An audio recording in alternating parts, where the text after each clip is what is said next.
All right. We're going to start here with the King of Cups for your mental space, and we have followed by a Page of Cups. You might be all up in your feels, Virgo. Your mental space may be very much connected to an emotional space for you right now, being consumed with your feelings or your thoughts about your feelings, trying to sort them out, be mature, make good decisions, be open and authentic. Those kinds of things may be really running through your mind. What are your emotional connections? Who are you connected to? Why? How? What does that mean to you? All of those big questions may be really bearing down on you mentally this month.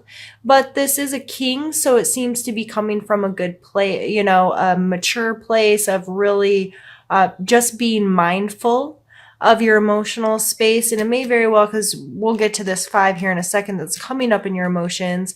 But if it's conflict, if it's just some, I'm going to have to do these together. The five coming in your emotional space, the Five of Swords, like he can sometimes be a bully. Like, yep, he won. And now he's looking, standing there looking like an arrogant, you know what?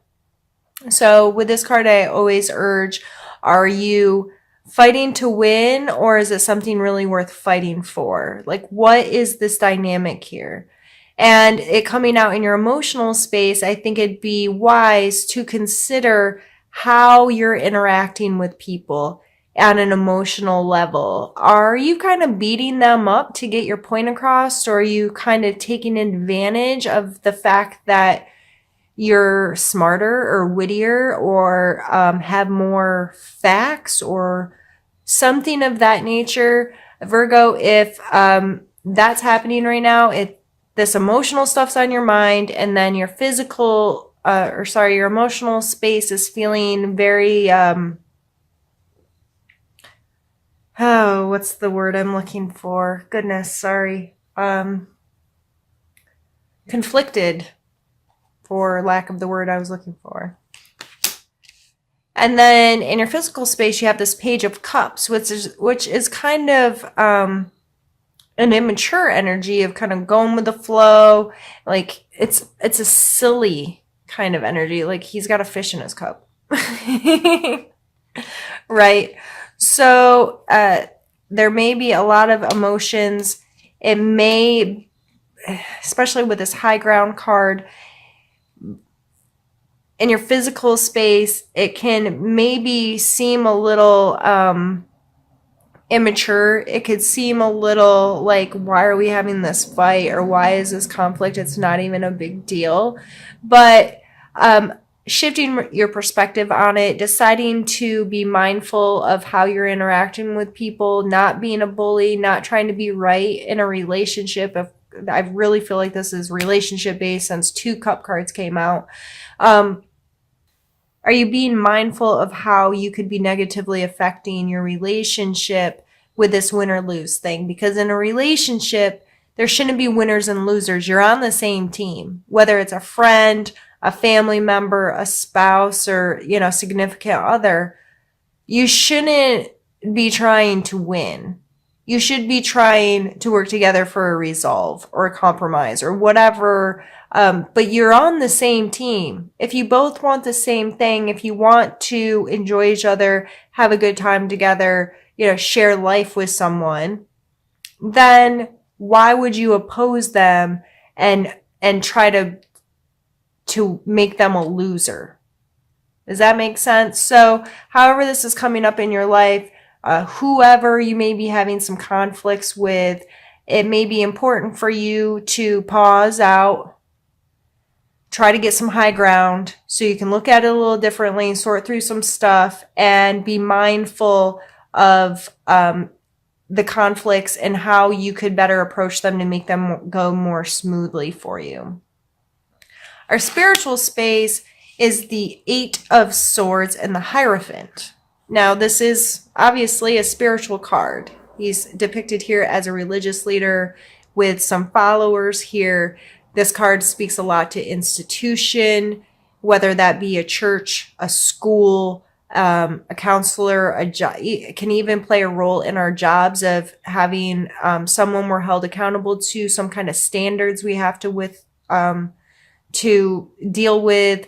What is our relationship to that? Are we willing to learn? Who is your teacher? Who are you learning from? Why are you learning from them? The Eight of Swords is self-limitation. There's not a guard or anybody keeping her tied up here. But in her head, she has decided that she's stuck. Okay. So in your spiritual life, if you're really, limiting yourself, limiting what you believe, or limiting, oh, I couldn't do that, or I couldn't feel that, or I couldn't have that relationship with my spirituality, you're not going to have it. This takes you being willing to take the blindfold off and willing to stop lying to yourself or fooling yourself or letting your mind or your thought patterns fool you into believing something that's not real. So it just may be important to your spirituality this month to consider who you're learning from, what you're learning, why you're learning it, and mostly, are you allowing yourself to even get close to learning and connecting with your spiritual space, regardless of how this institution plays for you? If you don't go to church, if you're not involved in spirituality, it may be some simple practices within your home as far as setting good intentions, holding yourself to everyone, I shouldn't say everyone. I hope that everyone has some form of moral compass, right? Standards that they hold themselves to.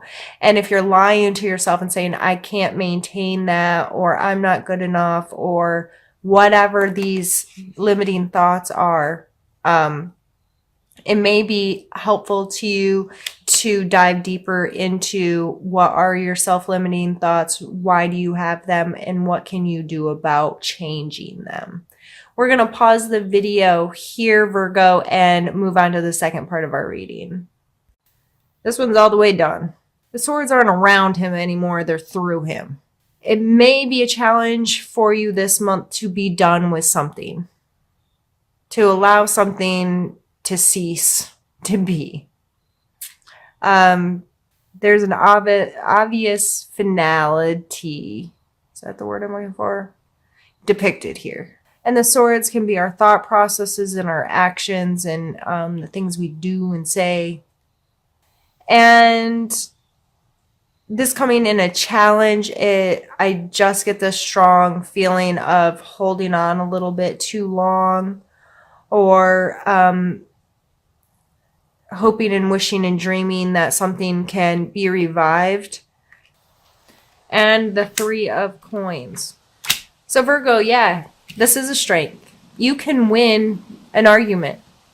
You can win at a lot of things you set your mind to. You are more than capable of strategizing your way through in dealing and coming out on top with certain things. But again, I think this is coming out in a way, and it coming out twice, to stress what is your intention behind it. Because for this to be a strength, for it to be a strength to come out on top, higher ground, the intention has to be right. Like, are you just trying to win? And at what expense? What expense are you willing to have other people lose? The Three of Coins talks about teamwork and this union and people coming together. I think it's important to be mindful who you're interacting with, how you're interacting with them. How can you better interact with them? How can you take that high ground and get a wider perspective of the situation again, so things can be more run more smoothly? It's having the foresight to be like, okay, I know I have to deal with these people, or I know this is the situation. If I put some thought into it prior, and not in a trying to set expectations on it, but a mindfulness of, what can I control? I can control my intentions. I can be mindful of how I'm affecting others. I can be very clear about my intent, what I'm trying to do, what I'm trying to accomplish, and be considerate of the people that I'm having to deal with. Five of Cups and Devil card. This came out for Scorpio last month in the same order. And I just think it's funny. I'm a Scorpio, so those came out for me. And I am a Virgo moon. So if you don't know all of your signs, there's easy natal charts online that you can have fabricated. All you need is your date, time, and place of birth, and it creates a chart for you based on that. So the main three aspects that people look at are sun sign. So that's why you're a Virgo sun sign, I assume, since you're watching this video, unless you cross watch for your other signs. Then your moon sign and your ascending sign. Those three are like the major players in what we look at as far as astrology. So I'm a moon sign, Virgo, and I think it's just funny. These cards keep coming out for me. So I hope I'm not affecting this in general reading, but the reason I say that and all that lead up is because I understand this energy together very, very well. And I hope I can articulate it to you in a way that you can find useful this month. The Five of Coins, you got to think for fives this month, but the Five of, did I say coins? Cups, to me, is mostly to do with grief and loss. And this person is in it. They are very invested and paying very close attention to what they have lost emotionally, typically described as grief, right? And they are not able to see what's ahead of them. They are, the word that really comes to mind lately is ruminating. They're sitting there thinking about the past and thinking about what was and feeling very emotionally connected to something in their past and not able to see what's coming towards them. The Devil card is all about what or who we give our power to. This card speaks of our addictions, our bad habits, our attachments. This can be to physical things or even people.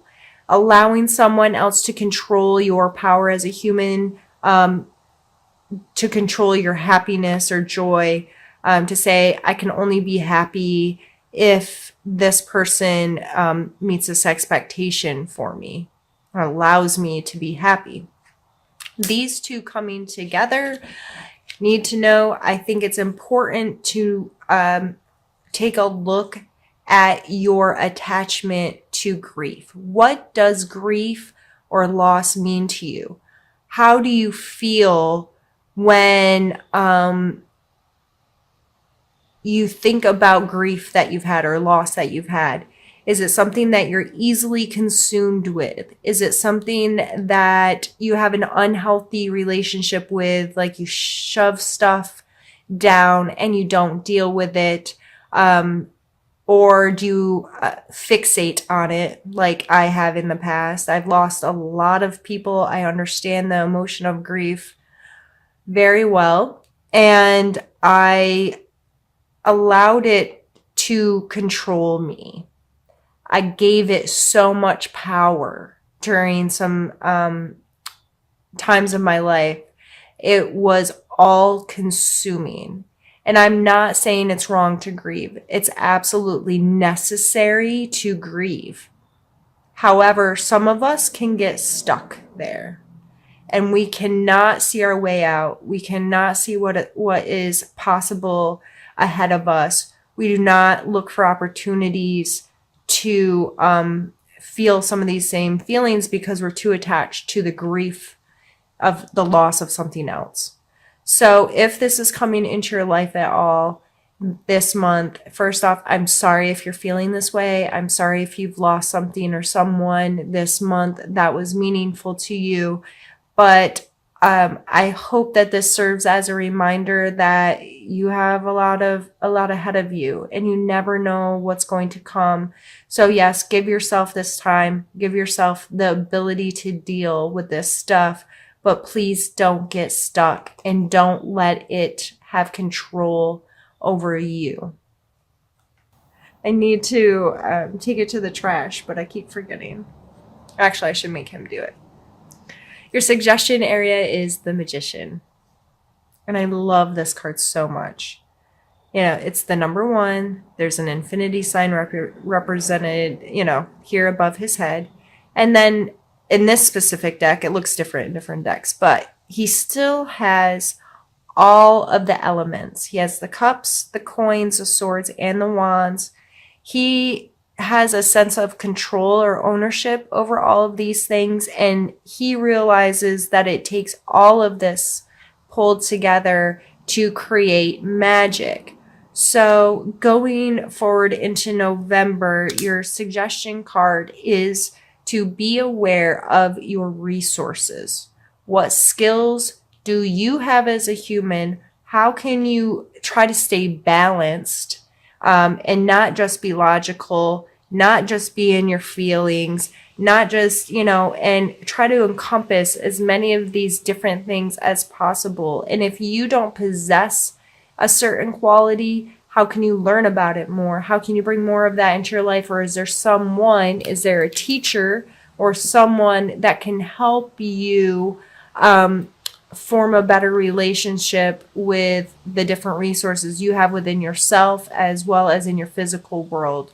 And if this isn't so much of internal work and it's even at your job or with your family, making a mental note of, I'm good at this, I'm not good at that. This person is good at that, though. How can, and this goes back into all these 5 of Swords of compromising and working together and finding solutions. And how can we get creative? How can we pool our resources? How can we work together? What are my strengths and what are your strengths? And how can we make this work without all of this one person feeling like a winner and one person feeling like a loser? How can we all win? How can we manifest something good together and making all of this work?